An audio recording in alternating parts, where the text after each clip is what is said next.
September 5, 1972. Munich. A city in West Germany. The time was 4:30 a.m. 8 tracksuit-clad members carrying assault rifles sneaked into a house. Some people on the ground floor tried to stop them, but they failed. After that, these 8 people headed to the second apartment. This was not an ordinary house, but the house in which Israeli players were sleeping, who had come here to participate in the 1972 Munich Olympic Games. 3 people got shot and died on the spot, and some people successfully escaped. A total of 8 players were kidnapped and taken hostage. A dead body was put in front of the main gate to exaggerate the fear in the minds of people. These 8 people, who committed this terror activity, were members of BSO, the Black September organization. This was a Palestinian militant organization founded in 1970.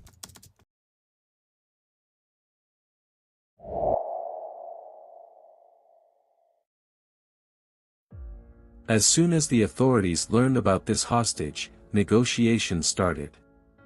Kidnappers demanded the release of 234 Palestinians and non-Arabs jailed in Israel. But Israel had a firm stance: there would be no negotiation with terrorists under any circumstances. Israel asked Germany to allow Israeli special forces to perform a rescue operation in Germany. But the German authorities refused. After some time, 2 of the 8 victims were shot and died. These incidents presented an extremely difficult political situation for the German government. Terror activity at the ongoing Olympics, especially in the presence of a large number of German security forces, was vandalizing their international image. Owing to which, the Germans offered the Palestinian terrorists an unlimited amount of money for the release of the athletes. But terrorists replied that money means nothing to us. A masked gunman steps onto the balcony of 31 Connolly Street in Munich's Olympic Village. He knows the world is watching.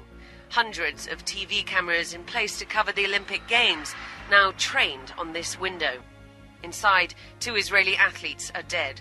Another 9 Israelis held hostage by a group of Palestinian gunmen calling themselves Black September. After some time, terrorists demanded a safe passage by air to go outside Germany. At this time, the German government thought that while escorting them to the airport, they could get a chance to rescue Israeli players.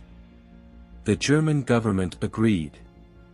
At about 10 p.m. on the same night, these terrorists and 6 athletes were escorted into 2 helicopters so that they could reach Fürstenfeldbruck Air Base, which was 16 miles away from that place. A Boeing 727 from Lufthansa Airlines was waiting for them. It was a trap by the German police. Police officials, disguised as Lufthansa airline crew, were deployed. Apart from this, 5 sharpshooters and a large number of police personnel were deployed. Everything was planned to kill kidnappers and rescue Israeli athletes.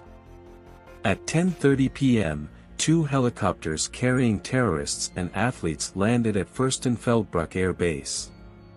2 terrorists, Isa and Tony, came out for pre-inspection. They found that there was no pilot in the plane. They take no time to realize that they are in a trap. They ran back towards the helicopters while shouting.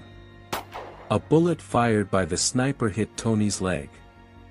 Meanwhile, the West German authorities gave the order for snipers positioned nearby to open fire. Clashes started between police and terrorists. But it was a big failure for the German police. Actually, the police forces were not adequately trained for these types of rescue missions, and the German armed forces were not invited. Many mistakes happened one by one. Considering the danger, the police officials deployed in the airplane unilaterally decided not to participate in this mission. Apart from this, the police officials deployed outside were using assault rifles instead of precision-oriented sniper rifles. They only had 5 snipers, and that two are not in the hands of trained sniper shooters. Armed guard vehicles did not arrive there on time as they were stuck in traffic. Some kidnappers and a police official got killed in these clashes. Athletes, who were still in the helicopters, weren't able to escape. At midnight, a German official announced that all the hostages had been freed and all the terrorists had been killed. Listening to this, a wave of happiness sparked in Israel. But this report proved to be tragically premature. Just after midnight, a terrorist tossed a hand grenade into one of the helicopters. A second terrorist sprayed the interior of the other helicopter with bullets at close range. By 12:30 a.m., firing had stopped. All the Israeli players were killed. 5 of the 8 kidnappers were shot dead, and the remaining 3 were arrested. The German police were highly criticized after this operation, as they didn't have the expertise to deal with such a terror operation. Fürstenfeldbruck Air Base, the place that was chosen to perform this rescue operation, had very poor lighting conditions. Even an incident of friendly firing was reported between police personnel. In this friendly firing, a pilot and a sniper shooter got wounded. Apart from this, there was a lack of communication and coordination between police personnel. After 2 months of this incident, some members of the Black September organization hijacked a plane of Lufthansa Airlines, which was boarding from Damascus to Frankfurt. Terrorists demanded the release of these 3 people who were charged with the Munich Massacre. Eventually, out of nowhere, Germany had to release them.